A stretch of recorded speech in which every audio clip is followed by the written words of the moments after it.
നമ്മളിന്നങ്ങനെ മധ്യപ്രദേശ് വിട്ടിട്ട് നമ്മൾ യു പിക്ക് പോവുകയാണ്, മധുരയ്ക്ക് പോവുകയാണ്. മധുരയ്ക്ക് നമ്മുടെ കൃഷ്ണൻ്റെ മധുര, അല്ലെങ്കിൽ നമ്മുടെ കംസൻ്റെ മധുര.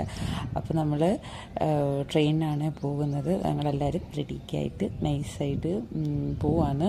റെയിൽവേ സ്റ്റേഷനിലെത്തി. നൈറ്റായിരുന്നു കേട്ടോ നമ്മുടെ ട്രെയിൻ. അപ്പോൾ ഓരോ ട്രെയിനുകൾ വരുന്നു പോകുന്നു, ഞങ്ങളെല്ലാം വായി നോക്കി നിൽക്കുന്നു. അതിനിടയ്ക്ക് നമുക്ക് വേറൊരു പണിയും കൂടെ കിട്ടി. നമുക്കറിയത്തില്ലായിരുന്നു ട്രെയിൻ ഏതാണെന്ന്. വന്ദേ ഭാരതിനെ പോകുന്നതെന്ന് വിചാരിച്ച് വന്ദേ ഭാരതിലേക്ക് ഓടിച്ചാടിയാൻ കയറി. ഞാനാണെങ്കിൽ ഹൈലി എക്സൈറ്റഡ്. ഫസ്റ്റ് ടൈമാണ് വന്ദേ ഭാരതിനകത്തേക്ക് കയറാൻ പോകുന്നത്. വണ്ടി നിർത്തി ഞങ്ങൾ ചാടി അങ്ങ് കയറി അകത്ത് ചെന്ന് കഴിഞ്ഞപ്പോൾ ഒരേ സീറ്റിന് രണ്ടുടമകൾ. പിന്നെ നമ്മൾ അവരുമായിട്ട് തർക്കിക്കുക വരെ തുടങ്ങി. കുറച്ച് കഴിഞ്ഞപ്പോൾ ഞങ്ങൾ ഒന്നോടെ ടിക്കറ്റ് എടുത്ത് ചെക്ക് ചെയ്ത് കഴിഞ്ഞപ്പോഴാണ് കാര്യം മനസ്സിലായത്. നമുക്ക് പണി കിട്ടി. നമ്മുടെ ജനശതാബ്ദി ആയിരുന്നു. പിന്നെ ചമ്മി നാറി ഓടി അതിനകത്തുനിന്ന് പുറത്ത്. നോർമലി നേരത്തെ തരുന്ന ടിക്കറ്റ് നമുക്കിന്ന് ഇറങ്ങുന്ന സമയത്താണ് കിട്ടിയത്. അതുകൊണ്ടായിരുന്നു കേട്ടോ അങ്ങനെ ഒരു പ്രശ്നവും പറ്റിയത്.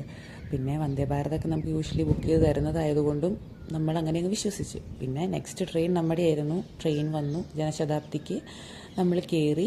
അപ്പോൾ അതിൽ കയറിയിട്ട് ജനശതാബ്ദിക്ക് ഞാൻ ഫസ്റ്റ് ടൈമാണ് പോകുന്നത്. അപ്പം ട്രെയിൻ വന്നു, പയ്യെ കൊണ്ടേ അങ്ങ് നിർത്തിയിട്ട് ഞങ്ങളതിലൊക്കെ അങ്ങ് കയറി ലഗേജൊക്കെ വെച്ച് പയ്യെ സീറ്റഡായി. ഇതൊക്കെ നമ്മുടെ ടീം ഫുള്ളായിട്ടാണ് പോകുന്നത്, എല്ലാവരും ഉണ്ട്. പിന്നെ കുറച്ച് കഴിഞ്ഞപ്പോഴേക്കും ഫുഡൊക്കെ വന്ന്. ട്രെയിനിലെ ഫുഡ് എന്തൊക്കെയാണെന്ന് നമുക്ക് നോക്കാം. ഞാൻ ആദ്യമായാണ് ജനശതാബ്ദി കയറുന്നത്, അതുകൊണ്ട് തന്നെ ഇതിനകത്ത് എന്തൊക്കെയാണ് കിട്ടുന്നതെന്ന് എനിക്ക് വലിയ ഐഡിയ ഒന്നുമില്ല. അപ്പം പനീറും ദാലും ചാവലും റൊട്ടിയും പിന്നെന്ത് ദഹി ഉണ്ടായിരുന്നു, അച്ചാറ്, ഇങ്ങനെയൊക്കെയാണ്. പിന്നെ പൊട്ടറ്റോൻ്റെ ഒരു സബ്ജി, അങ്ങനെയൊക്കെയായിരുന്നു ഭക്ഷണം.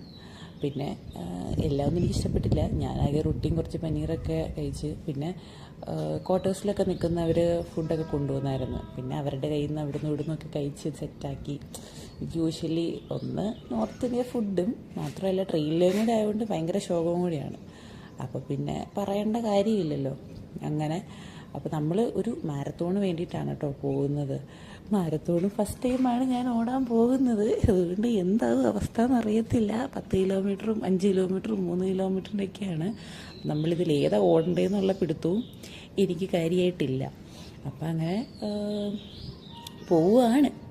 പിന്നെ ഉള്ളതൊക്കെ വാരിപ്പറക്കി തിന്ന് വെച്ച് അവിടെ ഇരുന്നു. കുറച്ച് കഴിഞ്ഞപ്പോൾ ഐസ്ക്രീമും കൊണ്ടുവന്നു. പിന്നെ ഈ വ്യക്തി എൻ്റെ വീഡിയോ നീ ഇതുവരെ എടുത്തില്ല എന്ന് വീഡിയോ എടുക്കുന്നതാണ് കേട്ടോ ഈ കാണുന്നത്. പിന്നെ ഒരു 11 മണി അടുത്തായപ്പോഴേക്കും ഞങ്ങളെത്തി. ഞങ്ങൾ പയ്യെ ലഗേജൊക്കെ പറക്കി കൂട്ടി ഇറങ്ങാനായിട്ടുള്ളൊരു തയ്യാറെടുപ്പിലാണ്. അങ്ങനെ ഞങ്ങൾ മധുര എത്തി. ബാക്ക്ഗ്രൗണ്ടിൽ ട്രെയിനിൻ്റെ ശബ്ദമൊക്കെ കേൾക്കാൻ പറ്റും. ഞാനിത് ഹെഡ്സെറ്റിലാണ് റെക്കോർഡ് ചെയ്യുന്നത്, അതുകൊണ്ടാണ്. പിന്നെ നമ്മൾ പുറത്തേക്ക് ഇറങ്ങാൻ വേണ്ടിയിട്ട് കുറേയും കൂടി നടക്കേണ്ടി വന്നു. റെയിൽവേ ക്രോസ് ഒക്കെ ചെയ്ത് അങ്ങനെ കുറച്ച് കഴിഞ്ഞ് നോക്കിയപ്പോൾ ഇതൊക്കെ ചാടിക്കിടന്ന് വേണം പോകാൻ. എന്തൊരു കഷ്ടമാണല്ലേ. നേർവഴിയൊന്നും ഇല്ലെന്ന് തോന്നണം റെയിൽവേ സ്റ്റേഷനിൽ നിന്ന് പുറത്തിറങ്ങാൻ.